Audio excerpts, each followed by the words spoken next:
Hello students, welcome back now with the EVS part 2। Chapter 2 कर रहे हैं हम लोग, और चैप्टर 2 का पार्ट 2 है ये एपिसोड, या आप उसको वीडियो भी कह लो।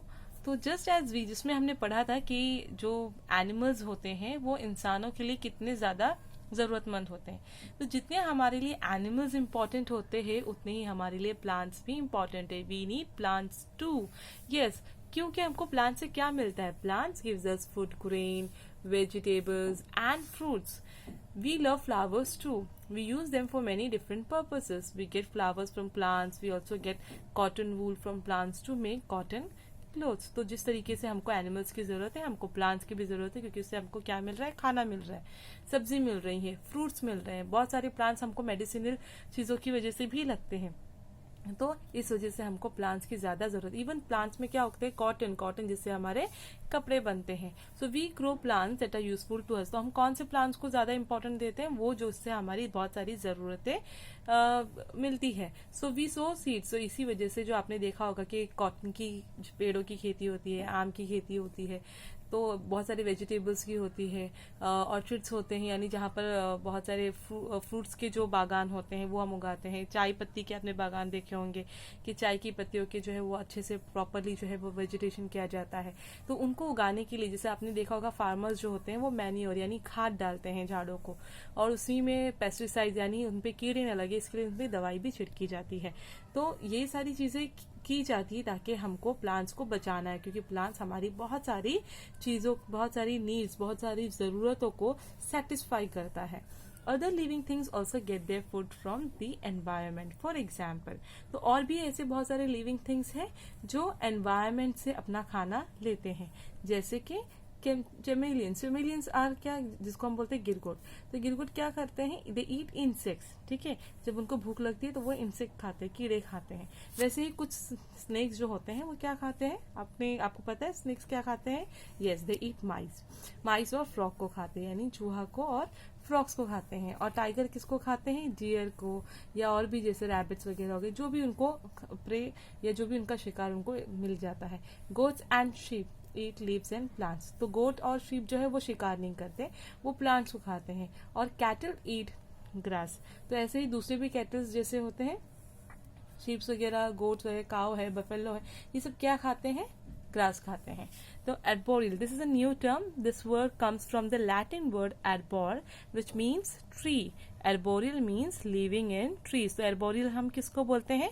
जो ट्रीज पर रहते हैं, जैसे कि मंकी जो है वो ट्रीज के ऊपर बहुत ज्यादा डिपेंडेंट होते हैं। Animals like monkeys and squirrels live on trees. It gives them certain advantages being at height.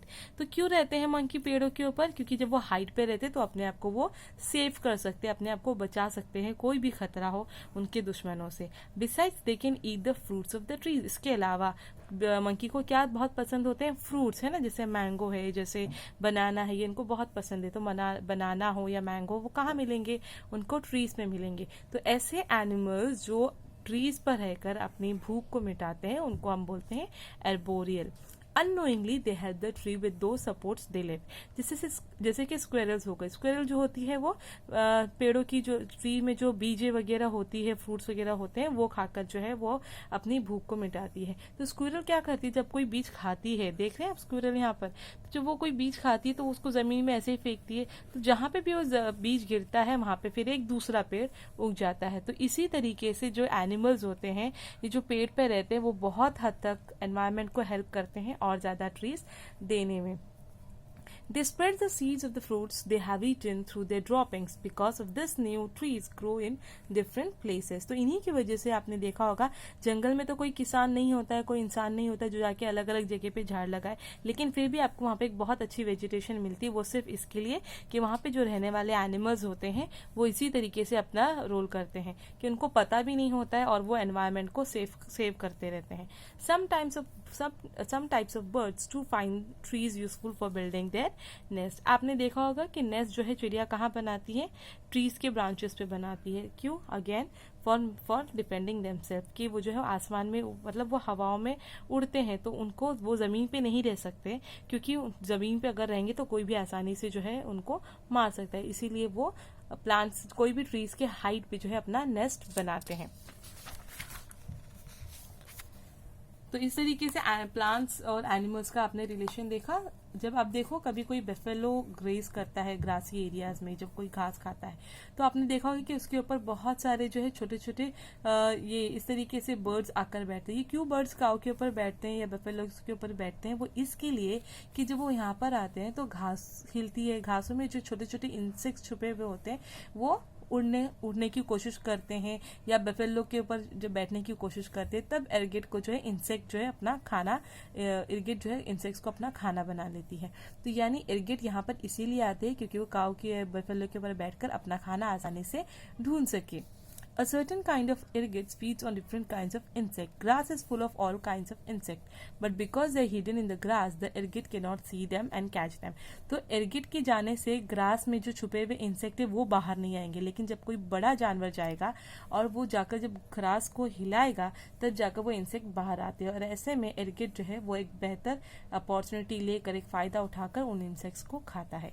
As the buffalo treads on grass, it frightens the insect which fly out of the grass. The ergot on buffalo's back makes no mistake in swooping down to catch and eat them up. तो ergot जो है वो इसी तरीके से अपना खाना खाता है। Now we have 3 seasons now.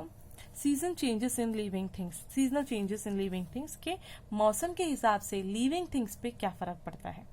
फर्क तो बहुत पड़ता है। जैसे आप खुद देख रहे होंगे कि इससे पहले रेनी सीजन से पहले क्या थी, समर सीजन था, बहुत ज़्यादा गर्मी होती थी। ठीक है, तो आप गर्मियों में कैसे आपकी ड्रेसिंग चेंज हो जाती है पूरी, आप जो है वो कोशिश करते हो बहुत कॉटन के लाइट कपड़े पहने, है ना। लेकिन जैसे बारिश हो जाती है फिर आप जब बाहर निकलते तो आपकी ड्रेसिंग कैसी होती है, आप कोशिश करते हो कि आप भीगे नहीं। वी हैव 3 सीजन्स, है ना। तो हर सीजन में अपने आप को हम बदलते हैं। फिर जब ठंडी आती है तो हम क्या करते हैं, इस तरीके से कपड़े पहनने, आप देख सकते हो स्वेटर है, मफलर है ना। मम्मी आपको इस तरीके से पूरा बना देते हैं। So every seasons that we face, we have to change our seasonal habits.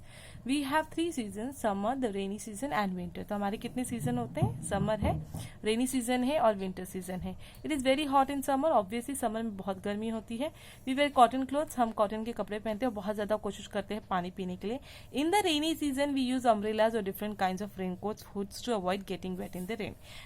Obviously बारिश में भीगने के लिए हम क्या क्या यूज़ करते हैं, रेनकोट यूज़ करते हैं, अम्ब्रेला यूज़ करते हैं, और हम विंटर में जो इस तरीके से गर्म कपड़े पहनते हैं ताकि हम अपने आप को सर्दी से बचा सकें। जैसे कि हम अपने आप को देखते हैं वैसे ही आप सोचो जानवरों के साथ क्या होता होगा। Yes, so this just as the 3 season affect us, they affect all other living things too.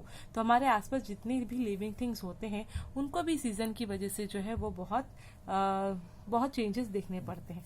वो क्या, तो वो हम उसको नेक्स्ट वीडियो में बनाते हैं, तो आपको नेक्स्ट वीडियो देखना पड़ेगा आगे के इन्फॉर्मेशन के लिए।